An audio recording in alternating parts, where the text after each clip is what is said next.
Everyone. आपकी जो भी दुविधाएं हैं उसका क्या सॉल्यूशन है और क्या उसका अंत हो रहा है यहाँ पर। आपकी दुविधाओं का बस एक ही अंत है कि आप कंफ्यूज हैं, इसलिए आपको और कंफ्यूज किया जा रहा है। आपसे बोला जा रहा है कि कंफ्यूजन में जीने का जरूरत नहीं है, आप एक कंफ्यूज इंसान बिल्कुल नहीं है। आप एक बहुत क्लियर कट पर्सन है और आप हो सकता है बहुत सारी चीजों में उलझे हुए हैं, इसलिए आपको ऐसा उलझन सा लग रहा है। भगवान कह रहे हैं कि तुम एक रास्ते पर आ जाओ, तुम एक सीधी पर आ जाओ, एंड देन उसके बाद सारी चीजें अपने आप सॉल्व ऑलरेडी हो ही रही हैं। चलो दूसरा एस्पेक्ट हम निकालते हैं। भगवान जी आपसे ये भी बोलना चाह रहे हैं कि इंसान बहुत गिफ्टेड हो सकता है, बहुत कुछ हो सकता है उसके पास, लेकिन किसी किसी चीज में वो अपने आप को होल्ड बैक कर सकता है। तो आपको होल्ड बैक भी नहीं करना है। मान लो आप किसी चीज में बहुत अच्छे हैं, बाकी सारी चीजों को भी तो आप सीख सकते हैं ना, आप उसको भी तो एक्वायर कर सकते हैं। तो आप ये मान के चलिए कि हम उसको भी एक्वायर कर लेंगे, कोई बहुत बड़ी बात नहीं है। लेकिन अगर आप किसी ऐसी चीज को लेकर के परेशान है या कुछ ऐसा, मान लो टाइम है अभी, जो टाइम अभी आया नहीं है, समय अभी वो हुआ नहीं है, बट आप चाहते हैं कि वो चीजें तुरंत हो जाए आपके जीवन में, या बहुत सारी चीजें अभी पेंडिंग में है, वो चीज हो जाती तो फिर हम आगे चलते। भगवान आपसे कह रहे हैं कि नहीं, ऐसा नहीं होता है। आप चलिए अपने रास्ते से, आप अपने रास्ते पर चलते रहिए, रुकिए मत। आप कंटिन्यू करिए अपने प्रोसेस को, अपने लाइफ को, और जो चीजें मिल रही हैं उसको समेट लो, जो जा रही है उनको जाने दो। एक रास्ता क्लियर है, उस पर आपको चलते रहना है। अगर आप पीछे मुड़ मुड़ कर बार बार देखेंगे, ऑलरेडी आपके पास कुछ चीजें आ चुकी हैं, कोई रिलेशनशिप या कोई पर्सन, आपको ऑलरेडी समझ आ चुका है कि ये चीज, ये सिचुएशन मेरे लिए है। अब हमको और आगे भी तो बढ़ना है। अभी तो ये तो बहुत एक एस्पेक्ट है जीवन का। इसके अलावा भगवान कह रहे हैं कि किसी एक चीज में तुम्हारी जवाबदेही है और वो तुमको देनी पड़ेगी, दैट इज जस्टिस का एरिया है। और कुछ ऐसा काम है जो ईश्वर से संबंधित है, जो भगवान के ही, कोई सोसाइटी रिलेटेड कहीं पर कुछ बहुत अन्याय हुआ है और उसमें आपको पता है कि न्याय कैसे होता है। तो आपसे कह रहे हैं कि वो तो तुमको करना ही पड़ जाएगा, क्योंकि वो तुम्हारे जिम्मे में है। तो सबसे पहले इस काम को तुम कंटिन्यू करो। एक दिन में तो होने वाला नहीं है, पर ये काम अगर तुम कंटिन्यू करते हो तो एक ना एक दिन इस पे आराम से आप आउटकम देखेंगे कि ये न्याय हो जाएगा। बिकॉज किसी के साथ कुछ गलत हुआ, आपने सुन लिया, उस पर आपने कुछ जजमेंट पास किया, उसके अकॉर्डिंगली उस इंसान ने एक्ट किया और उसके साथ कुछ अच्छा हो गया, ये एक तरह का न्याय है। दूसरा, आप यूनिवर्सली एक बात बता दो कि ऐसे ऐसे सिचुएशन में ऐसा ऐसा करना चाहिए, वो जब जो जिसको मिलेगा वो चीजें उसके लिए बेनिफिशियल होंगी। ये दो तरीके के न्याय होते हैं। तो God is trying to tell you कि तुमको ये दोनों तरीकों के न्याय करने पड़ेंगे और इसमें समय लगता है। बट अगर आप आज से, अभी से डिसाइड कर लो कि ये चीजें आपको करनी है, तो you will be doing it. तो कहने का मतलब है कि आपके पास एक चीज तो ऑलरेडी कंफर्म हो सकती है रिलेशनशिप को लेकर के, अपने लव लाइफ को लेकर के। दूसरा, आपका कोई काम हो सकता है, दूसरा कोई और एस्पेक्ट हो सकता है, वो एक दिन में तो नहीं होगा, but it will be like slow and study approach. But आप क्या बात याद रखना, अगर आप न्याय के लिए बोल रहे हो, जस्टिस के लिए बोल रहे हो, सत्य के लिए बोल रहे हो, आप ईश्वर के लिए बोल रहे हैं। तो जो ईश्वर के लिए बोलता है उसके पास बहुत कुछ होता है करने को, बिकॉज उसका डिपार्टमेंट फिर बढ़ते ही जाता है। स्लो एंड स्टडी चलो, क्योंकि एक दिन में तो कुछ होने वाला नहीं है। ये प्रकृति के नियम के अनुसार चलना पड़ेगा आपको। एक दिन में आप with the snap of the fingers की चट चट सब कुछ हो जाए, हमको पता है। तो आप बोल सकते हैं उस स्पीड में, पर उस स्पीड में हो जरूरी नहीं। हाँ, प्रभाव हो सकता है उसका। मान लो आप कहीं से कुछ अच्छा सुनकर आए, उसका प्रभाव है आपके ऊपर, बार बार आप सुनो उस चीज को, एक ना एक दिन तो आप उस चीज में ढल ही जाएंगे। इंसान जिस चीज के प्रति आकर्षित होता है, उसके अंदर उस चीज के, उसका कुछ ना कुछ बीज तो जरूर छुपा रहता है। एक ना एक दिन वो जरूर अंकुरित होगा, और जिस दिन वो अंकुरित हुआ उस दिन आप सबसे पहले तो यही कहेंगे, भैया जो हुआ था तो बहुत बढ़िया हुआ था। Now let's come to the another topic. ये टिकटॉक है, यहाँ पर राउंड एंड राउंड है, न्यू लाइफ है और अनफिनिश सिम्फनी। कुछ पुरानी चीजें जो है आपको अभी होल्ड बैक, जो आपको लग रहा है कि कर रही हैं, वो पुरानी चीजें नहीं है, वो पुरानी चीजों के प्रति आपकी कृतज्ञता है। तो भगवान कह रहे हैं कि उसको आप व्यक्त करके उस चैप्टर को क्लोज कर दो। मतलब आप एक हाथ पैर जोड़ के उसको प्रणाम कर लो कि हाँ, इसका बहुत जरूरत था जीवन में। ये हमारे, ऐसा है ना कि स्कूल से हम लोग जब निकलते थे 10th के बाद, तो रोना आ ही जाता था कि अब दोबारा ना ये दोस्त मिलेंगे, ना ये क्लास मिलेगा, ना ये क्लासमेट्स मिलेंगे। या सेक्शन भी चेंज होता था तो भी लगता था कि अब ये नहीं मिलने वाला, अब ये कुछ छूट रहा है, कुछ ऐसा है जो शरीर का एक हिस्सा है, जो जीवन का एक अंग है। रोज आते थे स्कूल में, रोज ऐसे लोगों से मिलते थे, ऐसे ऐसे बात करते थे। अब ये जीवन लौट कर नहीं आएगा। अब ये स्कूल लाइफ, ये गधों की तरह बैग ढोने वाला जो एटीट्यूड है, भले वो गधों वाला जीवन था, लेकिन स्टूडेंट लाइफ में ऐसा होता है कि आप जो है, दोस्त मिलते हैं आपको, मजा एकदम लाइफ का होता है, अब वो दोबारा नहीं मिलना है। ऐसा लगता है 11th 12th पता नहीं कहाँ फांसी लगा देंगे ये लोग ले जा करके, रोना आ जाता है। लेकिन इसका मतलब ये थोड़ी ना है कि वही रुक जाएंगे, जीवन तो आगे बढ़ने का नाम है। तो भगवान आपसे कह रहे हैं कुछ चीजें छूटती हैं तो कष्ट बड़ा होता है, वो पुराना जीवन है, पुराने जीवन की चीजों का मोह हो सकता है आपको ना अपने सेक्रल, जिसको हम कहते हैं तीसरे चक्र के आसपास या बेली एरिया के आसपास कुछ बहुत प्रेशर, या ये मान लो कि अराउंड सेकंड चक्रास ऑल्सो आपके जो, जिसको हम लोअर चक्रास कहते हैं, ये भी हटा दो।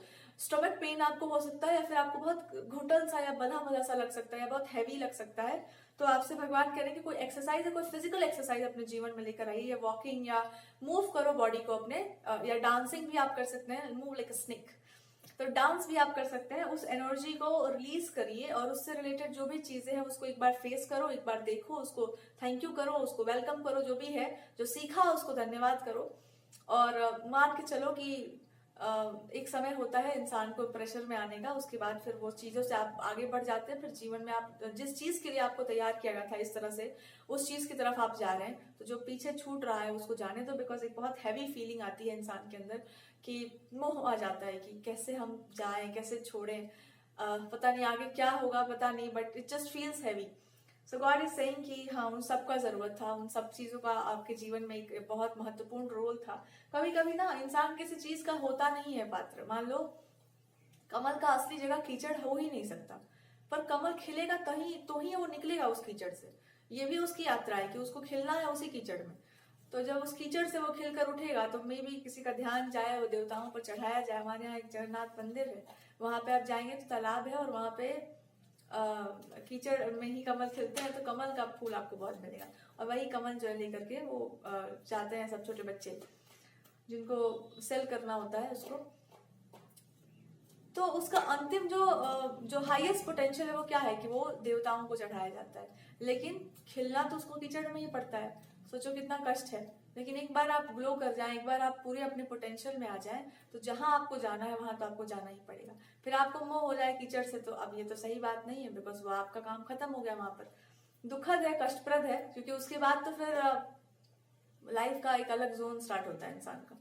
सो ऐसा ही कुछ भगवान कह रहे कि जिस चीज के लिए आपको कहीं पे प्रिपेयर किया गया था, जहां पर आप थे, अब उसका टाइम अप हो चुका है। अब आप इस बात को मान लीजिए, बहुत आपको रिलीफ, बहुत रेस्ट दे दिया गया है। और रेस्ट का भी एक जरूरत था। कुछ समय तक कमल खिला हुआ रहता है, ताकि ये एहसास सबको हो सके कि ये कमल ही था, ये कुछ और नहीं था। इसको खिलने के लिए यहाँ पर डाला गया था। ये एलिवेटेड है, ये सुंदर है, लेकिन अभी बहुत समय तक नहीं है, बिकॉज अब इसका काम खत्म यहाँ पर भी हो गया। तो जो समय आपको, जैसे कोई आया भी नहीं उसको ले जाने, वो ऐसे ही खिला हुआ है। तो ये भी एक प्राइड है उसके लिए कि अपने आप पे प्राउड फील करो कि आपने अपनी यात्रा पूरी कर ली। अब आप देखो, खिला हुआ दृष्टि से देखो आसपास चारों तरफ, क्योंकि अब इसके बाद पता नहीं आप कहाँ जाएं कौन से, नहीं अच्छी चीज है, बट नेवर नो ना कि कहाँ जीवन जाएगा आपका, क्योंकि उसके बाद तो फिर मुरझाना है, उसके बाद तो पता अलग चीज चलेगी जीवन की।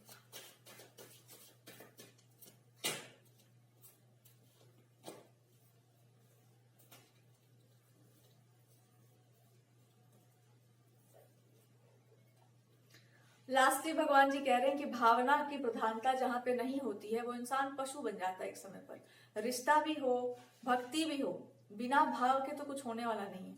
तो अगर भावना का वो नहीं है, वो बात नहीं, या वो जो एक कहते ना कि हाईएस्ट जो पीक पर टच करता है कोई चीज की, वो एक इंटेंसिटी जब तक नहीं है तब तक कोई चीज का कोई अर्थ नहीं बनता। सब कुछ सूना है, सब कुछ बेकार है। तो वो लेकर आइए वापस। भगवान कह रहे हैं कि अब आपका रियल तत्व यही है। कुछ लोग योग के रास्ते से जाते हैं और कुछ लोग भक्ति के रास्ते जाते हैं। आप भक्ति के रास्ते से जो लोग भी गए हो या भक्ति के पथ पर हो, आप उनकी लाइफ को देखिए, आप झूम जाएंगे एकदम उनसे बात करके। योगियों के साथ आप बैठ के देखिए, फिर आपको ऐसा प्रकाश लगेगा कि ओ माय गॉड, आज तक हम कहाँ अंधेरे में जी रहे थे। ये दो अलग अलग पथ हैं। एक तो आपको ज्ञान की तरफ एकदम लाइट, कुछ भी नहीं ऐसा रह जाएगा जो आपको नहीं पता हो, मतलब आप यू विल नो एवरीथिंग, हर चीज का एक अलग ही आप डायमेंशन देखेंगे। डिवोशन विल बी लाइक कि आप उसमें डूब गए एकदम, you are just into it. अब आपको उससे कोई अलग नहीं कर सकता। हम में आप में हम, बात ही खत्म हो गया। ये दो अलग सुंदर सुंदर पथ हैं और दोनों की अपनी अपनी सुंदरता है। तो आप जिस भी पथ के पथिक हैं उसके हाईएस्ट पीक पर पहुंच करके वहां से आप एक्सप्रेस करना स्टार्ट करिए। कौन रोक रहा है आपको? तो भगवान जी कह रहे हैं कि रोको मत अपने आप को, एक्सप्रेशन बढ़िया से करो, क्योंकि पता होना चाहिए कि ये कौन से पथ के पथिक हैं। क्योंकि गॉड इज ऑल्सो लाइक कि चलो हो गया, बहुत लंबा आपको खींचा गया, अब कमल जो है वो खिल चुका है। अब हम भी थोड़ा देखें कि पिंक वाला है, रेड वाला है, कौन सा वाला है, विच कलर ऑफ दिस आप भी देखो अपने असली रंग, आपको फिर बाद में पता चलेगा कि अच्छा ये कलर था, real colour was pink. Tick tock and clean it up. तो गॉड कभी कभी मिक्स हो जाता है, पता नहीं कुछ ऐसा भी होता है ना, कुछ मिक्स्ड सा हल्का सा पिंकिश कॉम्प्लेक्शन में आ जाता है। तो आप कौन से वाले कॉम्प्लेक्शन को रिप्रेजेंट कर रही हैं आपको भी पता चले। ओवरऑल गॉड कहना चाह रहे हैं कि समय से पहले कुछ भी आप नहीं मांग सकते और समय से पहले कुछ भी पूरा नहीं होता। हर चीज अपने अपने समय से पूरा होता है और एक बार वो समय आ जाता है तो कोई माई का लाल आपको रोक भी नहीं पाया किसी चीज के लिए, लेकिन समय से पहले नहीं। तो समय की प्रतीक्षा करना सीखिए, तब तक अपना कर्म करिए, अपनी गति से चलिए। पर आपकी गति से प्रकृति नहीं चलेगी। हम एक दिन में 20 बार कुछ भी कर ले रहे हैं, इसका मतलब ये कि संसार में कुछ खास परिवर्तन आया। हाँ, आपका पोटेंशियल आपको एक्सप्लोर करने का मौका मिला। ओवर वर्क से बचिए। ओवर वर्क करके आप थकेंगे जरूर, पर हाँ आपके अंदर अगर उस तरह का पोटेंशियल है, उस तरह की एनर्जी है, आप करो भैया, आपको जितना भी कुछ जो भी करना है। Higher power in the reverse. और उसके बाद कार्ड्स बताते हैं कि आपको चिंता करने की कोई आवश्यकता नहीं है। लेकिन जैसे अगर आपके साथ कुछ गलत हुआ या किसी और के साथ कुछ गलत हुआ, तो अगर आप जस्टिस कर सकते हैं, आप कुछ ऐसा कर सकते हैं, आपको कुछ पता हो कि हाँ ये चीज नहीं होनी चाहिए, ऐसा बोलना चाहिए हमको, यू शुड डू दैट। क्योंकि हो सकता है आप वो बोलो तो दूसरों के साथ भी कुछ अच्छा ही हो। तो जस्ट डू योर जॉब। आप अपना काम करो और पूरी तरीके से करो, जो आप जानते हैं, जितना आपको पता है, just do it 100% and you will get the justice. That's the guidance.